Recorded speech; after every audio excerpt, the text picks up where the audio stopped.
Assalamualaikum, selamat pagi. Apa kabar kawan-kawan yang tergabung dalam perkumpulan petani lele Nusantara? Hari ini saya ada di daerah Karawang. Karawang ini Pak ya, daerah Karawang.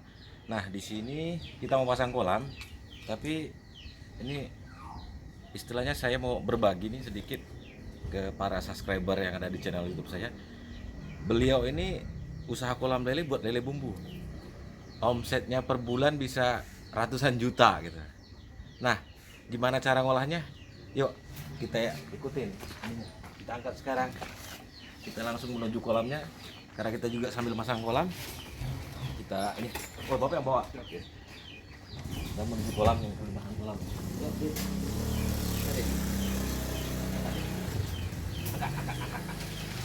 Terus. Oke, terus. Ya, dari dalam. Ini Kak. Oke. Ya. Apa kawan?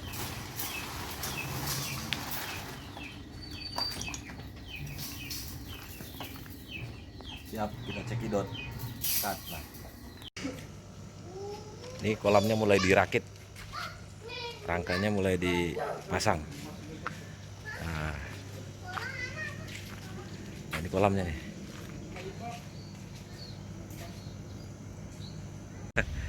Nah, ini rangkanya udah mulai kebentuk model bundarnya. Tinggal pasang bonet selang atas sama terpalnya.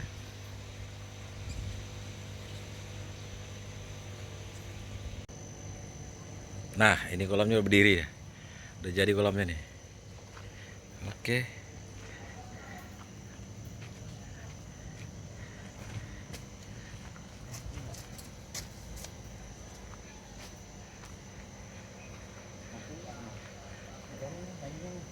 Cepat dan tahan lama nih. Oke, kita telah sampai di Karawang dan kolam sudah kita pasang. Bapak ini order kolam D2. Nah, di sini juga dia ada kolam permanen.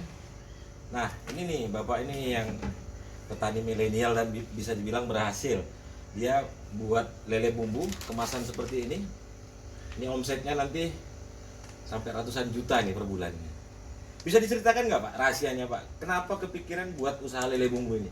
Apa yang istilahnya terobsesi di pikiran Bapak sehingga oh saya mesti ternak lele, saya produksi sendiri, setelah itu nanti hasil akhirnya saya buat seperti ini. Nah, kira-kira gambarannya gimana? Bisa ceritakan Pak? Gambarannya sih awal gambaran tuh Iya.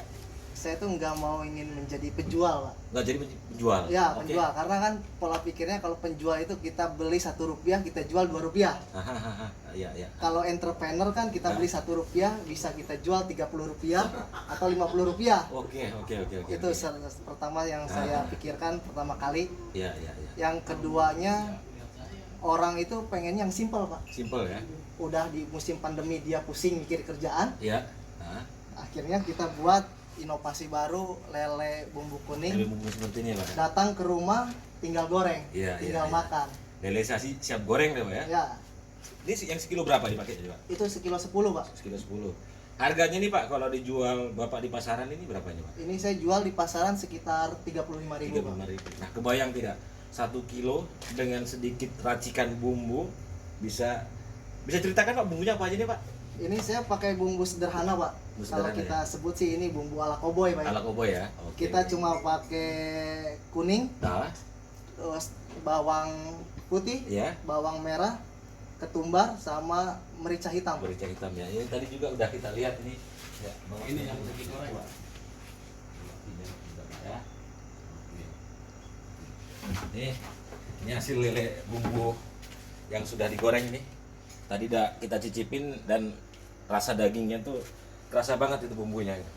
Memang selama ini yang dikeluhkan petani-petani lele itu Pak, artinya gimana sih cara menjual lele agar istilahnya si petani tadi untung. Ya. Tapi kan mereka nggak mulai berpikir, dalam artian mereka nggak berpikir cerdas ya. Setelah nanti lele tadi saya pelihara, hasilnya kemana? Ketergantungan kepada pengepul tadi. Akhirnya hukum pasar yang seperti Bapak sebutkan tadi lah, artinya beli Rp1, jual Rp2.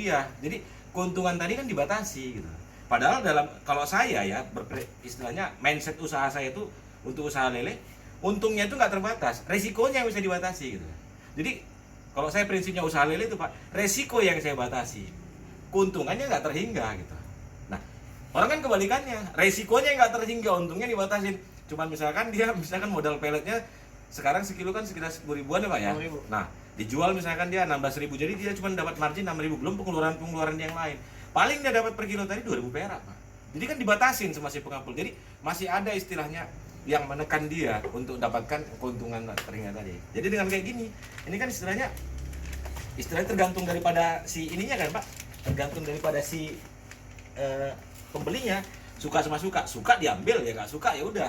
Tapi misalkan udah kebayang ini modalnya ini HPP-nya ini nggak sampai sekitar 14.000, nggak nyampe Pak ya, Nggak nyampe, Pak. nggak nyampe 14.000 tapi dijual 35.000. Kebayang 2 bulan tadi bisa menghasilkan keuntungan sampai 100% dari HPP. Usaha apa yang bisa ngimbangin kayak gini? Tapi nggak semuanya sama bro, rezeki orang bro, kan itu masalahnya Pak ya. Nah, kayak gitu. Tapi ini Pak, mengawali kegiatan ini buat lele bumbu tadi, hal-hal yang istilahnya yang sulit yang Bapak lalui seperti apa? Rintangan-rintangannya pertama kali memasarkan. Pertama kali memasarkan kita sempat kehilangan konsumen, Pak. Dari konsumen ya? Kehilangan konsumen karena orang kan suka menganggap lele itu jorok, Pak. Lele itu jorok ya, oke. Tapi seiring berjalannya waktu, Iya, kita iya. coba meyakinkan mereka bahwa lele yang kami budidaya itu adalah Organik. organik. Dan dibawa ke sini Pak ya? Dibawa ke sini. Oke, dibawa ke sini bisa dilihat bahwa nggak perlu istilahnya tutup hidung lah, ini kan masker karena pandemi gitu. Jadi nggak perlu saya datang orang ke sini ngerasa bau busuk, itu nggak ada Pak di sini Pak ya? Karena Nggak ada, Pak. semua organik ya Pak. Semua organik, Pak. Oke, mudah-mudahan petani lele yang ada di seluruh Indonesia, khususnya Perkumpulan Petani Lele Nusantara, bisa istilahnya memulai gimana caranya meningkatkan hasil produksi panen tadi dengan buat usaha kreatif seperti lele bumbu ini. Oke, sampai di sini dulu. Lain waktu kita sambung. Selamat siang dan salam sukses.